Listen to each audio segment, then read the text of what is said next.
What is up, everybody? LinkedIn, YouTube, what's going on? I'm Chris Muzan, your financial coach, host here of BizBuzz Live, back for another episode. In today's show, we're going to be talking about some of the downsides to some of these popular industries that people are getting into. So stick around for today's show and let's talk about it.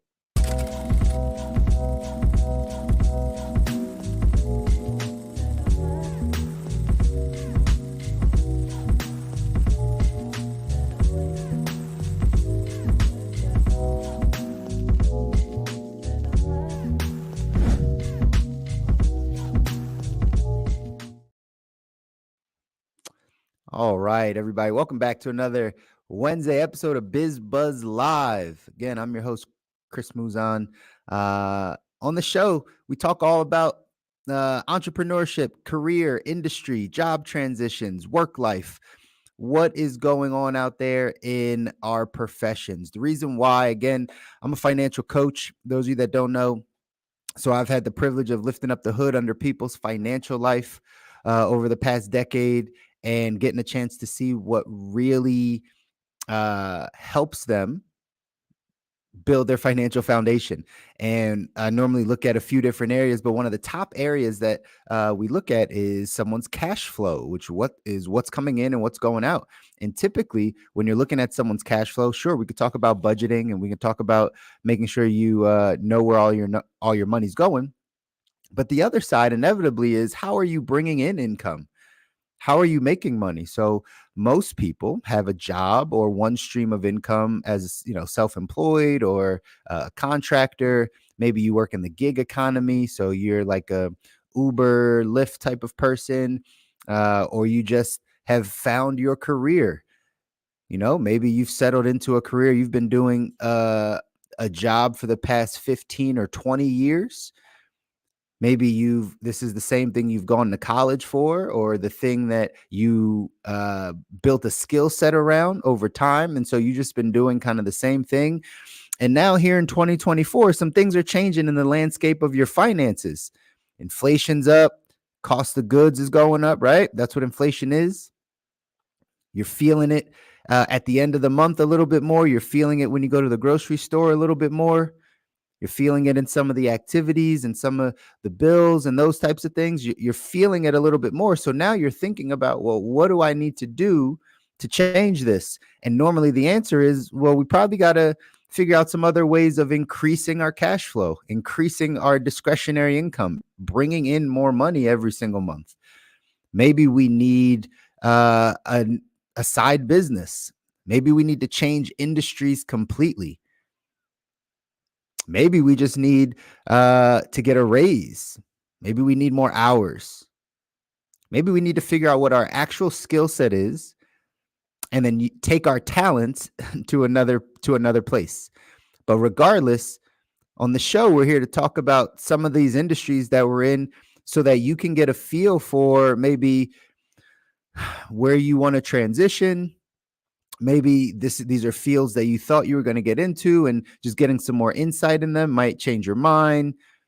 Maybe the information that you hear allows you to make a better decision about the next job, next business, next industry that you plan on being in. Or maybe you might get some inspiration from someone like myself who says, hey, probably want to take your skill sets and bet on you and start to build a business. One of the best things to do is bet on you. I know it's scary. I know it's not the thing that everybody feels like they're capable of doing. But I always talk about being more entrepreneur-minded. Entrepreneur-minded doesn't necessarily mean you go and start a business, but it means you take ownership of your options. You take ownership of your life. You don't ship off your responsibilities or let a company or someone put a value on your life or on your time. You say, I'm going to bet on me. And when you bet on you, ladies and gentlemen, you get good results. So anyway, today we're going to talk about some of the hidden downsides of these industries out there. My thought was always, how do we pick the industries that we want to be in? right? Have you ever thought about that? Like, how did you pick the industry that you're a part of?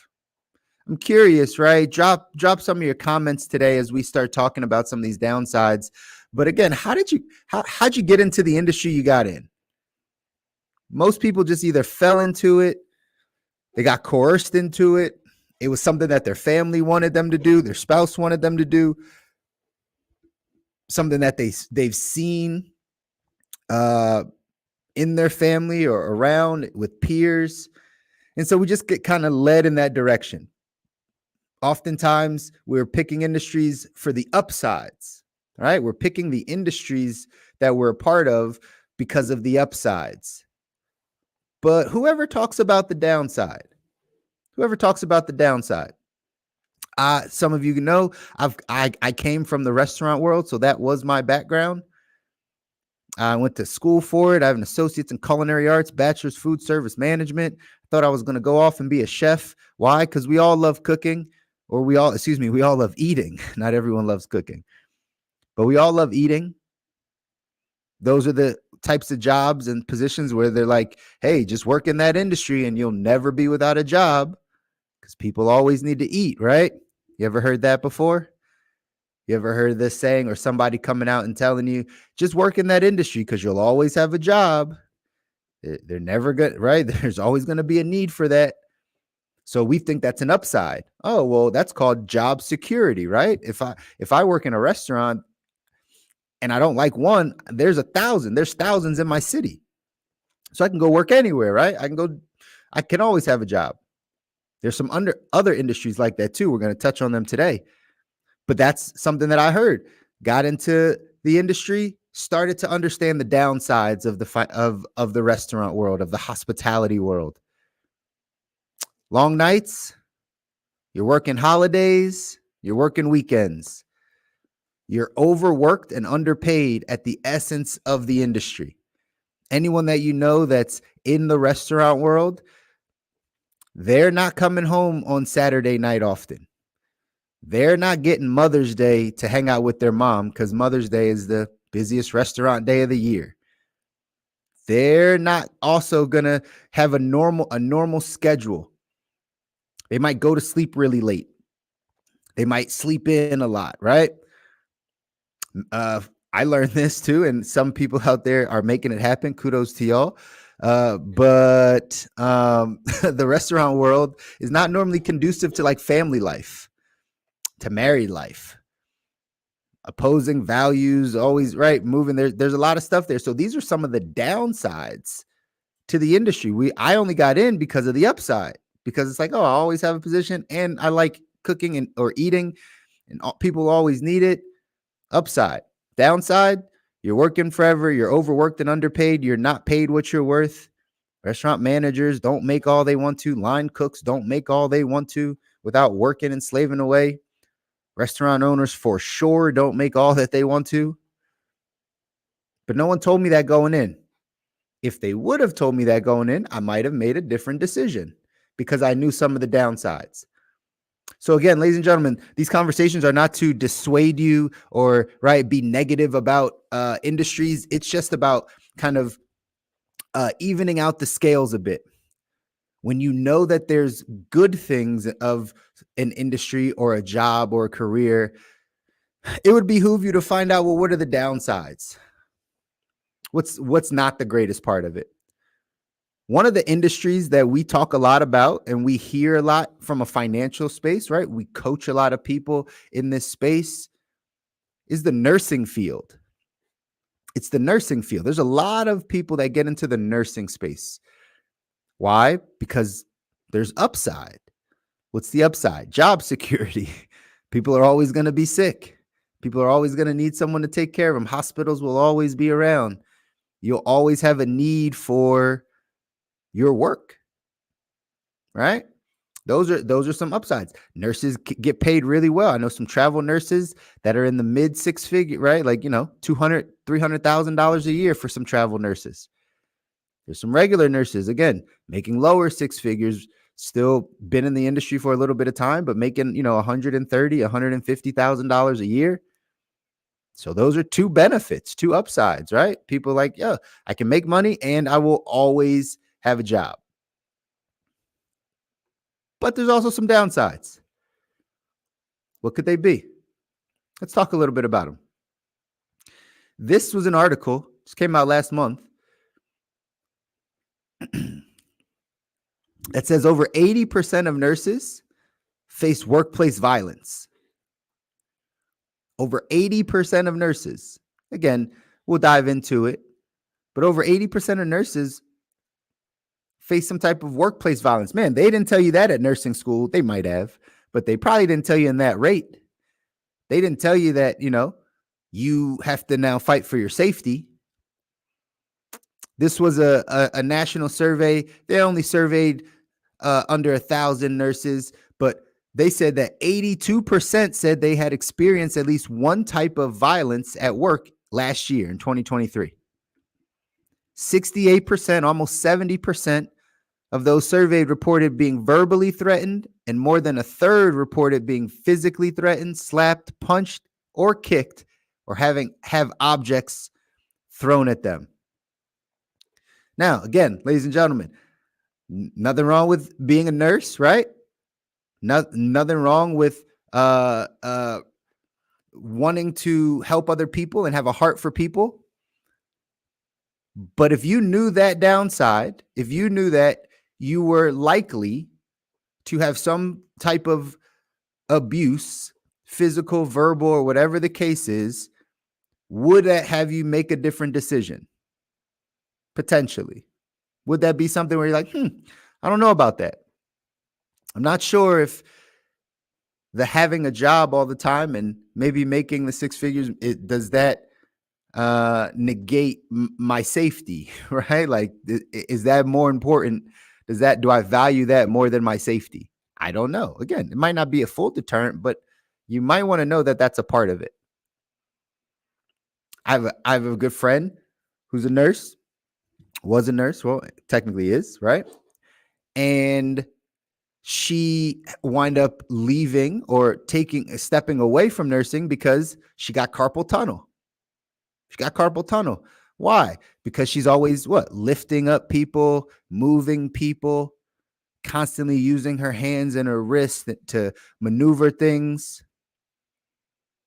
I know a few older chefs that have bad back problems, bad knees.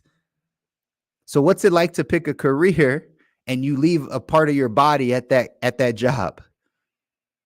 What's it like to say, hey, I'm sacrificing these things, traffic, seeing my family, all this stuff to get a paycheck, and I have to leave a body part there.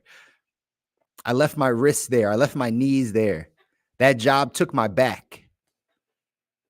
That job took my mind. What's that like, right? We have to understand that there's downsides to every industry.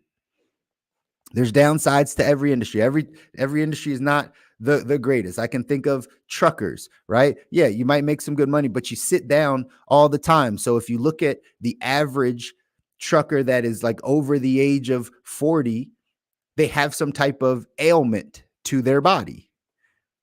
Back issues, right? Possibly overweight. They don't move their body as much. That's a downside. If your health is at risk, well, that might not be the industry for you. And so this was just one example of seeing how workplace violence is a real thing. Think of another industry like, correctional officers, people that want to get into some form of law enforcement or being a correctional officer or something in the prison system. There's a statistic that says that research has shown that correctional officers, their risk of suicide is 39% higher than any other industry. So almost 40% higher than any other industry. Why? Because of the things that they've seen, because of the environments that they've placed themselves in, because of the conversations they've had, the things they've witnessed, all that stuff, right? It leads to a higher rate of people unaliving themselves. Not that that's everyone, but that is a major downside. If someone's like, oh, my uncle was a correctional officer, or this person, and it's good money. You get a chance. Sure, what's the downside? The trauma, the environment, the things that you see. I was just at a 7-Eleven a little bit earlier today, and I live next to a place where there's a lot of Amazon drivers, and there's like an Amazon warehouse, and so there's a lot of Amazon drivers that pop in and come in, get their snacks, all this stuff. And I was overhearing a lady at the register that was an Amazon driver, right? Had her Amazon truck, had to be in her early 60s, maybe late 50s, early 60s, maybe mid 60s, not sure. But she was complaining, like, I don't know how much long I can do this. There's 139 packages on that truck, 70 something stops today. I don't think I can keep up with this. I don't know this is what I want to do. So yeah, Amazon driving might be a pretty flexible, easy way to, Amazon hires everybody almost. But you do it long enough, what starts to happen?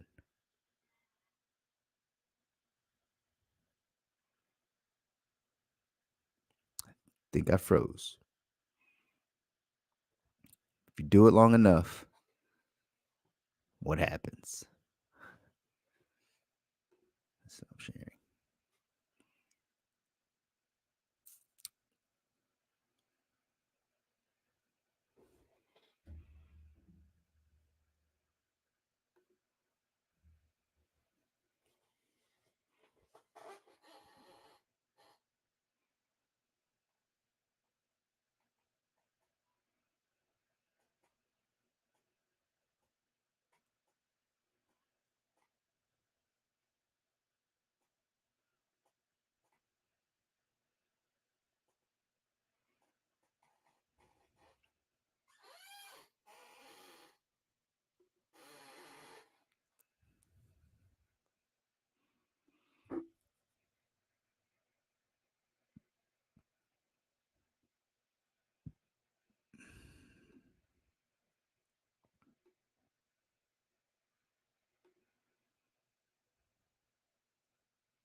We're back. Technical difficulties. We're back. Gotta love the internet, y'all. Gotta love Wi-Fi. It is awesome. Anyways, right back where we left off. It's important to understand downsides of your industry just as important as it's important to understand what the upsides of the industries that you choose are as well. And again, we just took a look at the nurses having workplace violence. We think of all different types of industries that have the downside.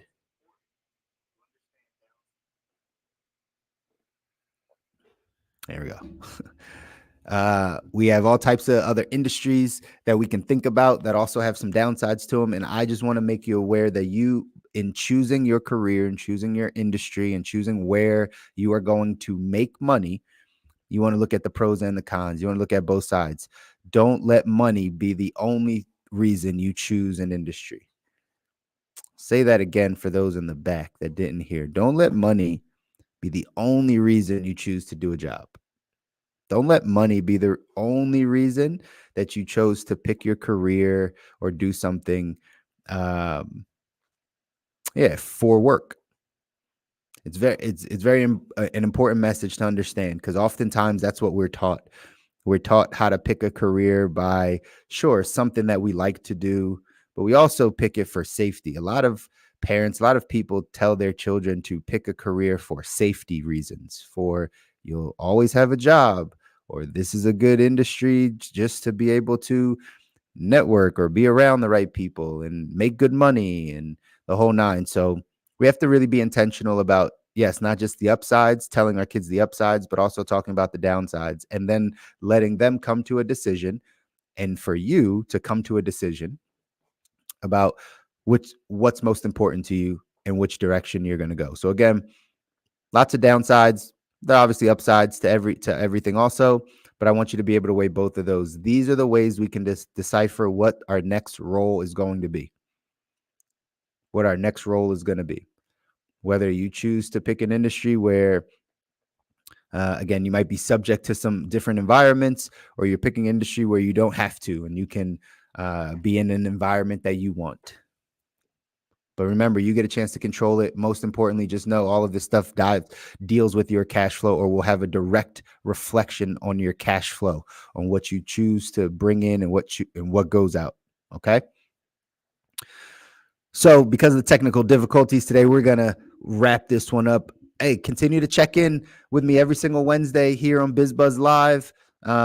We're having these conversations around career and industry, and what it looks like to increase your cash flow.